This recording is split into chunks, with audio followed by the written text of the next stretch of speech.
Hi guys, it's Luke from your 50 Shades of Sales podcast.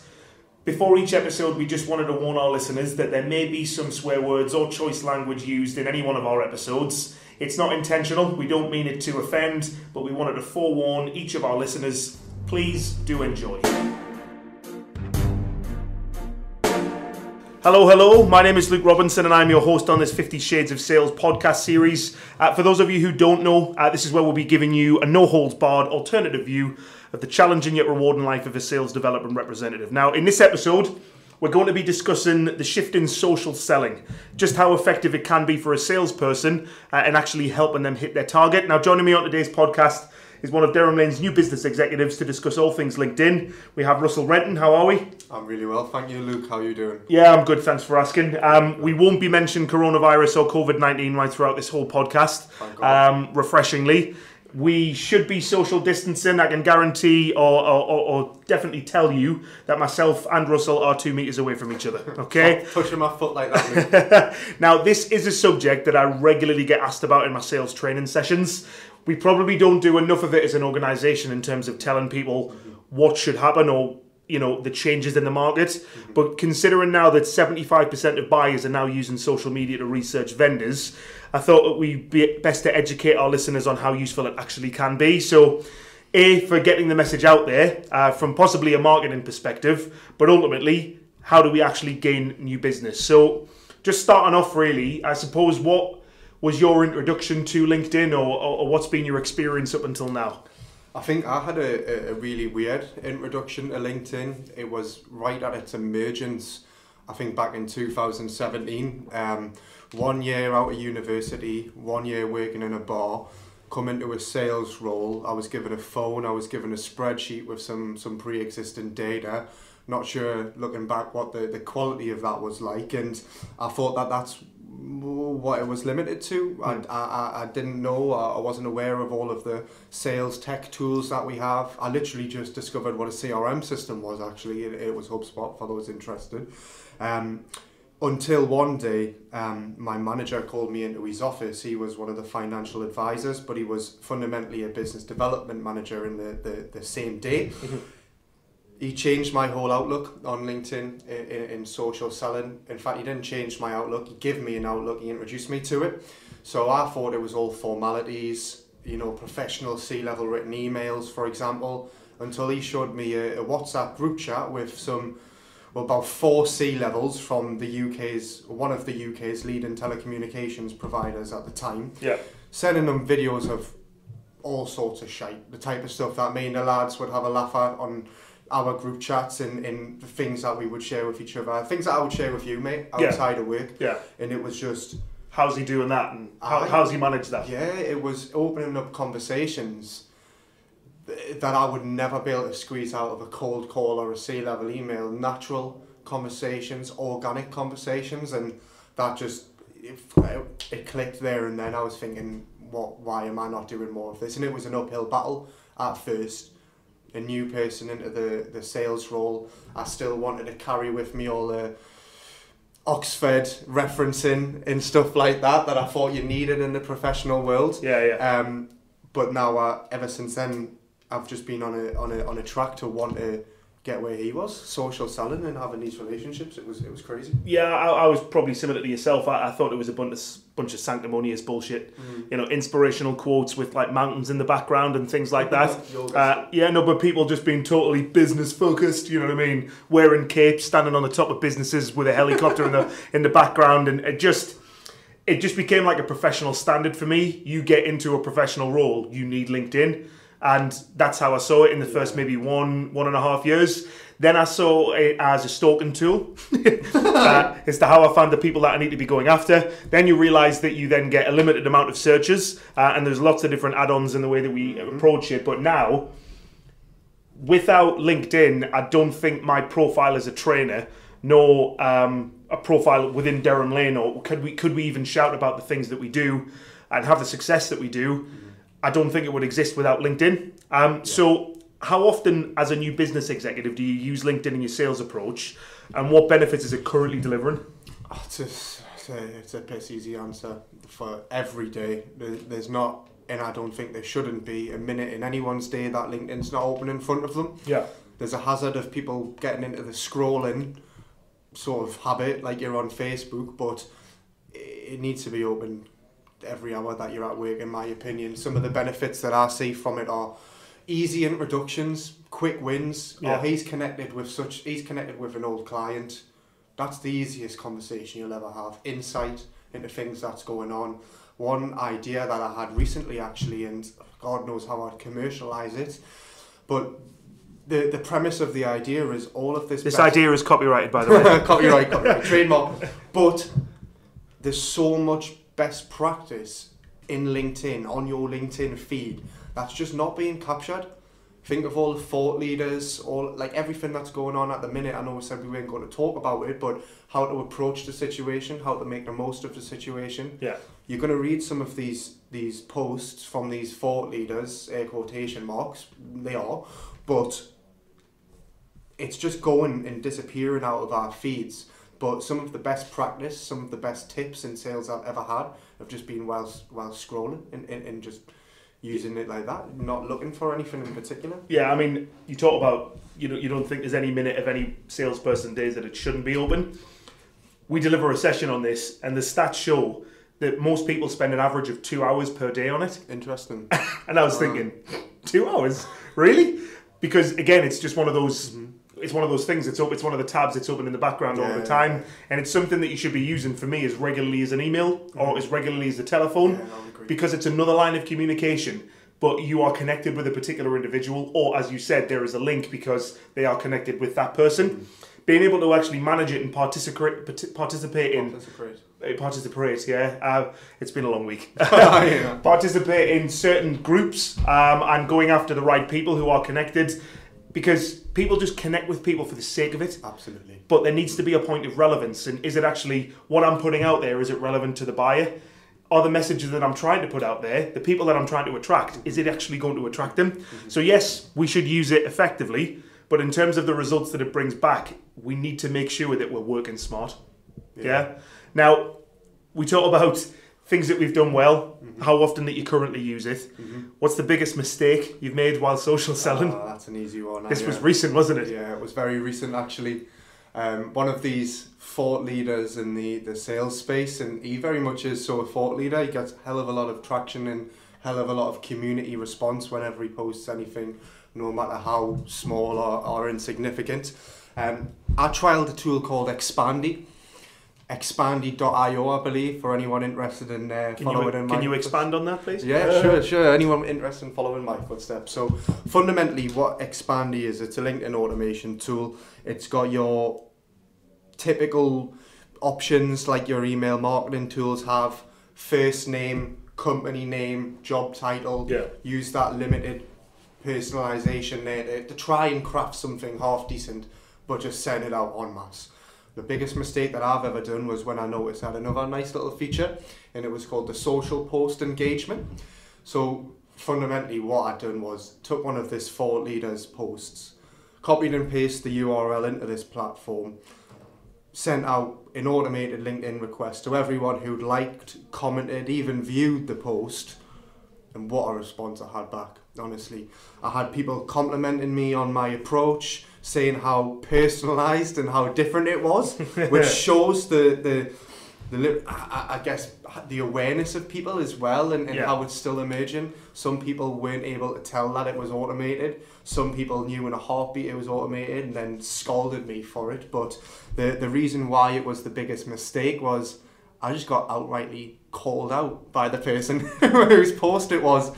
So this guy's post, it was something along the lines of not making sure that he doesn't have a qualification process in place for his SDRs. He doesn't believe in it. He says it makes the conversations too robotic, keeping them within too much of a framework to have a natural conversation. But we're famous for our Magic 35. Yeah, I'd like to see his pipeline of opportunity with no process.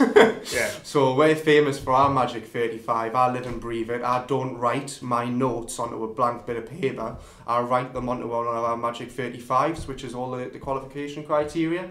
But anyway, I believe more than 30 people who I sent the message to forwarded onto him directly, and another post ensued, and it was scalding the hell out of me. But yeah, that's by far the biggest mistake I've ever learned. So personalisation always, kids. Yeah, well, it's all press at the end of the day. Aye. Sometimes bad press is good press. But yeah, I suppose some of the biggest mistakes that probably most people make is how quickly that they'll sell to people the moment that they're connected. For me, that's a regular thing that you see, and we tell people to send personalised in-mails. You capitalised on the in-mail now not having a character limit the other day. So connection request as well. So you were thinking, why aren't people capitalising this? Why aren't we talking about it? Well, right now we are, right? And people have a tendency to go, right, we're connected, accept, bang. There you go. There's my message that's been ready for the other 50 people that I've connected with.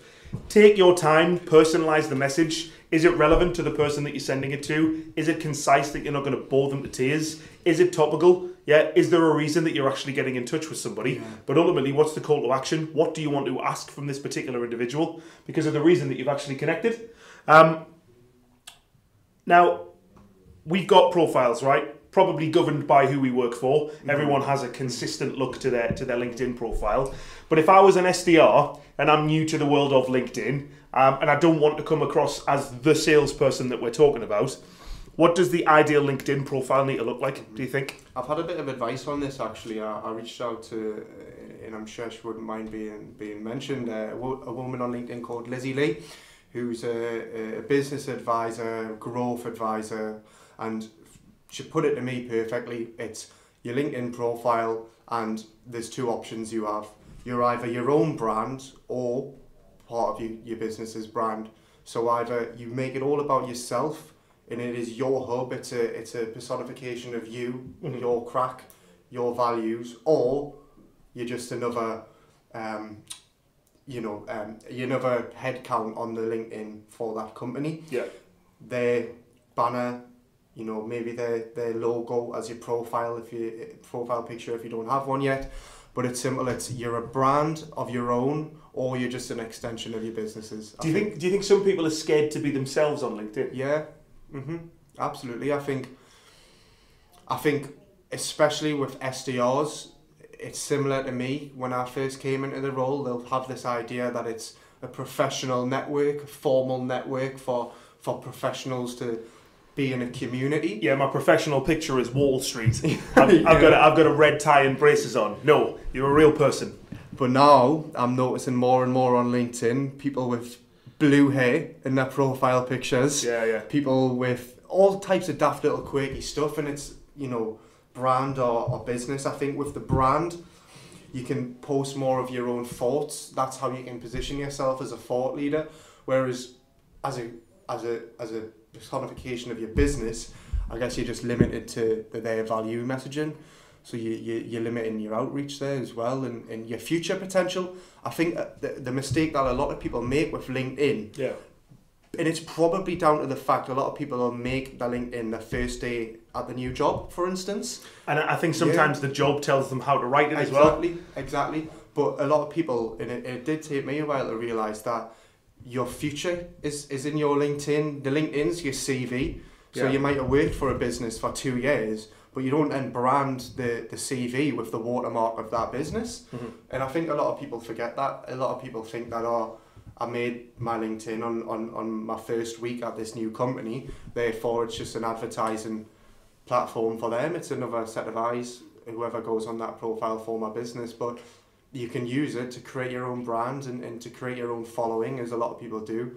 You can make a real-time live CV to take you beyond your current role and your current prospects. So how often do you find yourself actually engaging in conversation online? Because there's two different sides to social media selling in terms of the things that people will put out there. Typically in social media, people will push. Mm-hmm. So they're pushing out events, they're pushing out product launches, they're pushing out announcements about their business, or they're sharing what the business has already announced, right? I am living and breathing this particular company.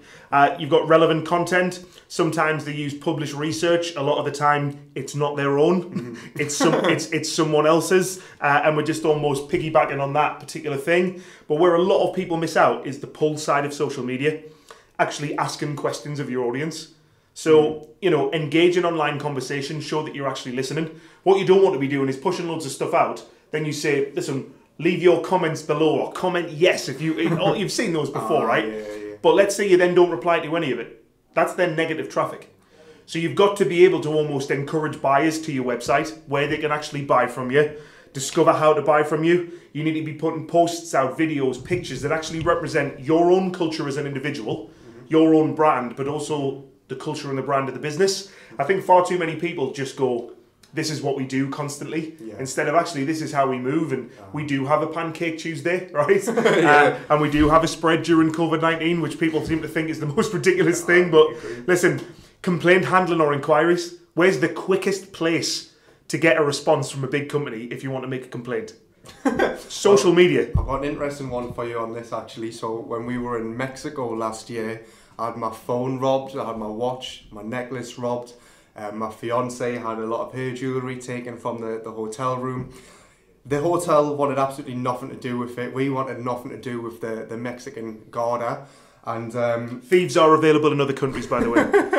And the first port of call, the second that I got on Wi-Fi actually, was to go to Thomas Cook's CEO and just bombard him and their entire leadership team with how awful my holiday had been. Yeah. And I would have hated to imagine how long it would have taken to get a response if I went through the proper support channels and submitted my claim. Yeah. LinkedIn, it took away all them barriers. Yeah. And I took it straight to the big boss. And it just shows the power of being able to get in touch with people very, very quickly, because it is a digital footprint type of world. There are more digital touch points now in PR and marketing than the old physical traditional ones of getting out there and word of mouth and feet on the streets and outdoor advertising. Yeah, getting to people is a lot easier if you know how to, right? And the thing is around engaging conversation, loads of people push, but not enough people actually pull.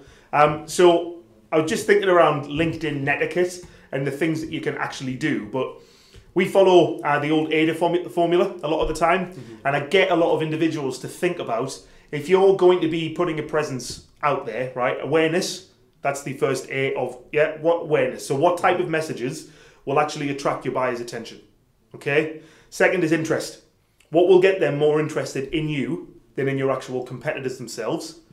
The third one is desire. What compelling events can you use that are out there right now? Again, we won't talk about it, but that will create a desire to change.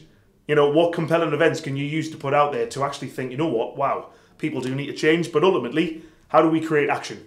So how easy is it for potential buyers to take action, have a conversation with you, or even buy from you? So it's almost encouraging people to the website. So we tell people around, yes, approach connections with consideration, seek introductions with consideration. But for me, it's all about what messages that you're putting out there, or what messages that you're giving to people when you are actually connecting with them. So would you say send personalized connection requests?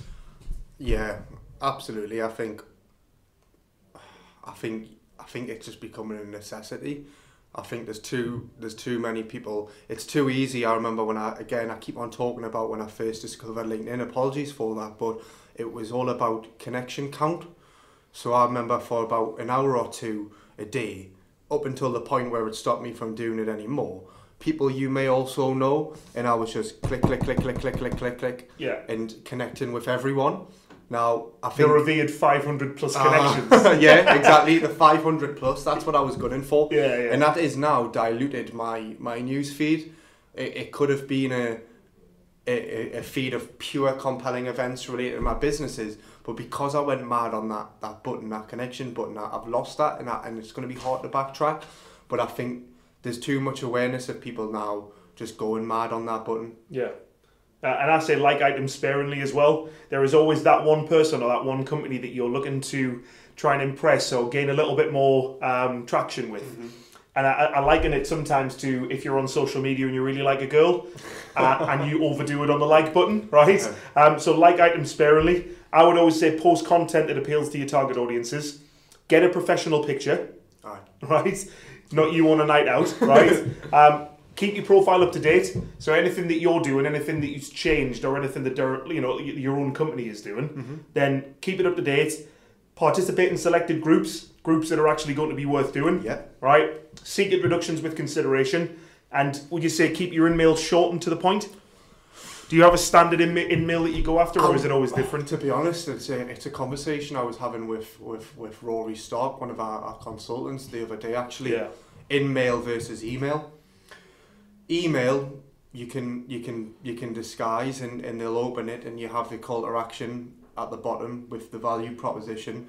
However, I think with an in-mail, you're paying to send that message and no one pays for anything without expecting something back, a return on investment. So I automatically, thinking in my prospect shoes, know that that's going to be a pitch because it's an in-mail. So I don't actually have a real straight answer on in-mail versus in-mail versus email at the moment, to be honest with you, Luke. I'm trying to find that one out. I would always keep them short and topical and relevant. I think I would probably keep them shorter than emails because, again, if you think it's a network, it's a community, it's a formal Facebook, but it's becoming less informal. You're not going to send, let's use the girl you fancy as an example, just the same way that you would put her off if you liked a photo out of nowhere that was posted a year ago. That's her, alarm lights coming on. The same thing if you send someone a message out of the blue and it's a dissertation and there's paragraphs upon paragraphs. We would tell people not to do that in an email. Keep it even shorter on LinkedIn because it's a social network as far as I'm concerned. And I think if you try and adapt the email strategy and put it into LinkedIn, it looks too lengthy, just in the way that the boxes are constructed anyway. I think there's some useful stuff there. So I would tell people to go away, log on to their LinkedIn profile, personal or business, right? Think about, does it actually appeal to your target audience?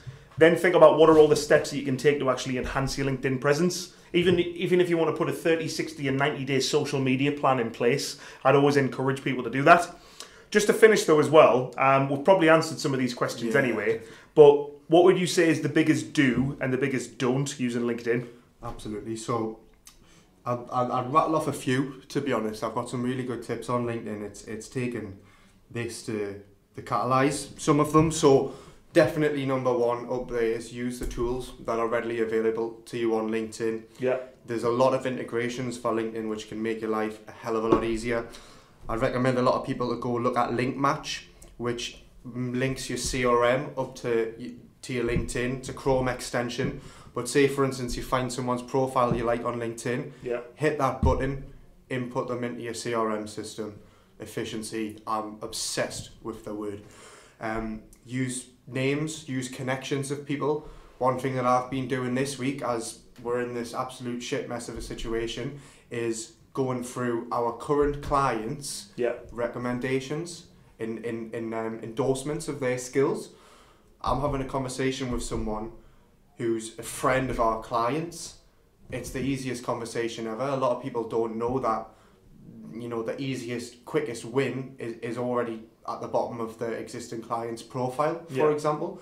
That's a definite do. And if we're looking at don'ts, don't automate too much anyway, and don't sell too hard. It's that, it's use it as a network. Don't sell too hard. Always keep in the forefront of your mind the fit bird at the bar that you don't want to come across as a creep.